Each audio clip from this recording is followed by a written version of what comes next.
Chapter 10. Eddie and I froze in the middle of the floor. The Cape Man froze too. The only sound was his harsh, raspy breathing. We stared through a dim light at each other, frozen like the dummies in the cells. "You cannot escape," the man growled once again. "You know you will not leave the castle." His words sent a cold shiver down my back. "Leave us alone," Eddie pleaded in a tiny voice. "What do you want?" I demanded. "Why are you chasing us?" The big man pressed his gloved hands against his waist. "You know the answer," he replied flatly. He took a step toward Eddie and me. "Are you ready to come with me now?" he demanded. I didn't reply. Instead, I leaned close to Eddie and whispered, "Get ready to run." Eddie continued to stare straight ahead. He didn't blink or nod his head. I couldn't tell if he'd even heard me. "You know you have no choice," the man said softly. He reached both hands to the folds of his cape. Once again he pulled out the mysterious white stones, and once again I caught a glimpse of his dark eyes, saw the cold sneer on his lips. You've made a mistake," Eddie stammered. The man shook his head.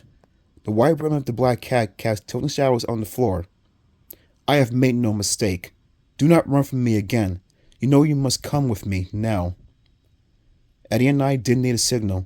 Without saying a word to each other, without glancing at each other, we spun around and started to run. The men shouted in protest and took off after us.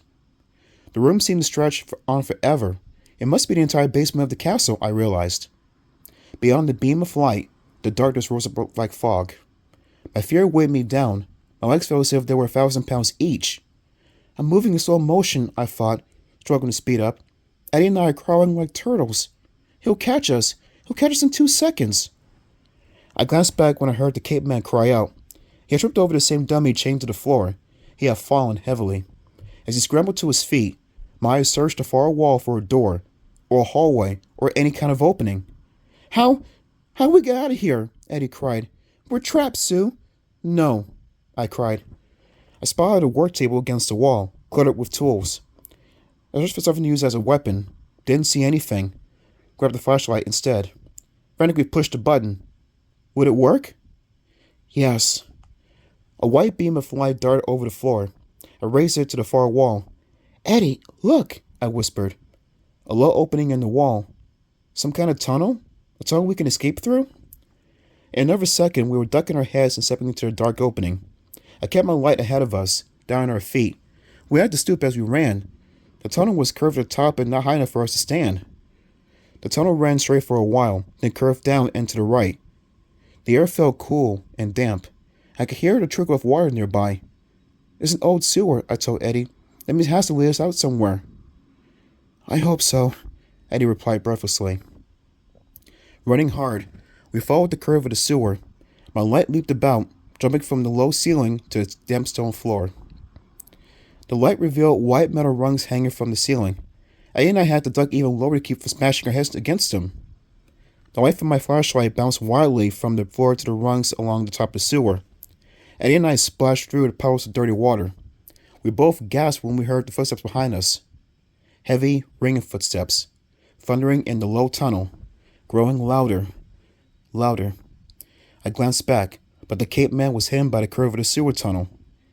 His footsteps boomed steadily, rapidly. I could tell he wasn't far behind.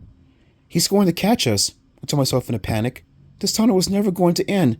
Eddie and I can't run much farther. He's going to catch us in the dark, damp sewer. And then what? What does he want? Why did he say that we knew what he wanted? How could we know?" I stumbled forward. The flashlight bumped against the wall and fell from my hand. It clattered to the tunnel floor and rolled in front of me. The light shone back into the tunnel, back toward the Cape Man. I saw him move into view, bent low, running hard. A frightened moan escaped my lips. I bent to pick up the flashlight. It slid out of my trembling hand. That was all the time the Cape Man needed. He grabbed Eddie with both hands. He pulled the black cape around my brother, trapping him. Then he reached for me. "I told you, there is no escape," he rasped.